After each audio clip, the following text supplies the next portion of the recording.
श्री कृष्ण को हुआ सिर दर्द तो क्या हुआ, कैसे हुआ भगवान श्री कृष्ण का सिर दर्द ठीक, किसकी वजह से हुआ सिर दर्द। दोस्तों आज हम जानेंगे ये रहस्य। भगवान श्री कृष्ण और राधा रानी की द्वापर युग की कहानियाँ किसने नहीं सुनी। चलिए शुरू करते हैं। पुराणों में लिखा है, एक बार सभी देवी देवता वाद विवाद कर रहे थे कि राधा भगवान कृष्ण की सबसे बड़ी भक्त हैं। लेकिन एक ऋषि ऐसे भी थे वहाँ इस बात को लेकर उनके मन में शंका उत्पन्न हुई और वह व्यक्ति थे देव ऋषि नारद। सोचने लगे कि मैं हर समय नारायण जप करता हूँ, फिर भी राधा रानी कैसे श्री कृष्ण की सबसे बड़ी भक्त हुई। देव ऋषि नारद खुद को भगवान विष्णु के सबसे बड़ा भक्त मानते थे और उन्हीं के अवतार हुए भगवान श्री कृष्ण। लेकिन जब उन्होंने देवी देवताओं की बातें सुनी और सभी देवी देवता को राधा रानी को सबसे बड़ी भक्त मानते हैं तो देव ऋषि नारद को ईर्ष्या यानी कि जलन होने लगी।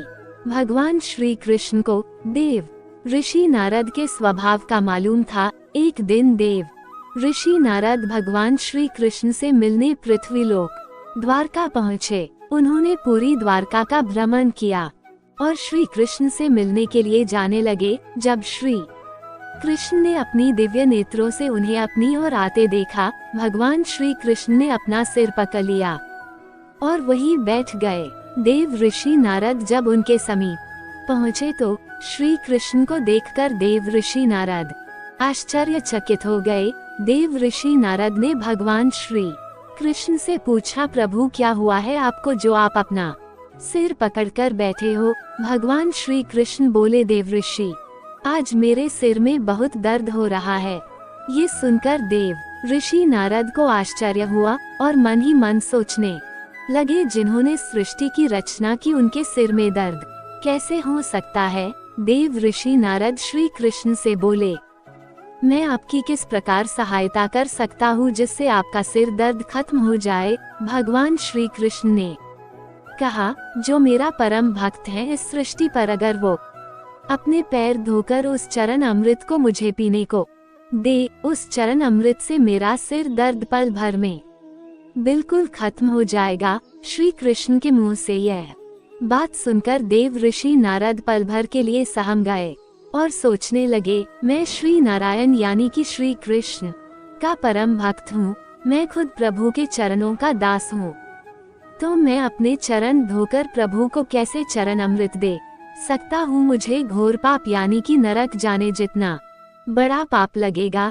ये एक भयानक पाप की तरह महसूस होगा। देव ऋषि नारद गहरे चिंतन करने लगे और सोचने लगे, सभी देवी देवता राधा रानी को भी श्री कृष्ण का परम भक्त कहते हैं और सोचते हैं राधा रानी से मिलकर इस परिस्थिति में वे क्या करती। पूछता हूँ। देव ऋषि नारद भगवान श्री कृष्ण से अनुमति लेकर राधा रानी से मिलने उनके महल पहुँच जाते हैं।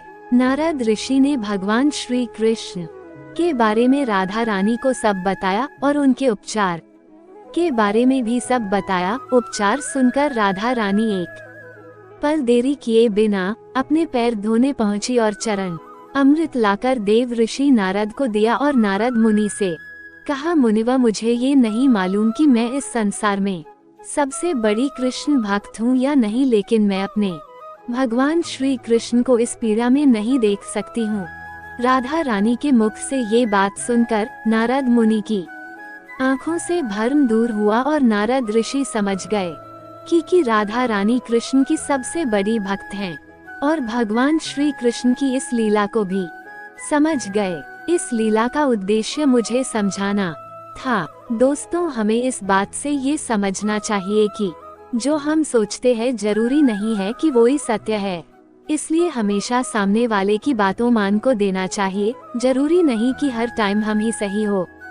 दोस्तों अगर आप भी श्री कृष्ण के भक्त हैं तो चैनल को सब्सक्राइब करके हमारी मदद करें अपने धर्म को बढ़ाने के लिए। वीडियो में कुछ भी अच्छा लगा हो तो लाइक करें और कमेंट्स बॉक्स में जय श्री राधे जरूर लिखें। जय श्री राधे।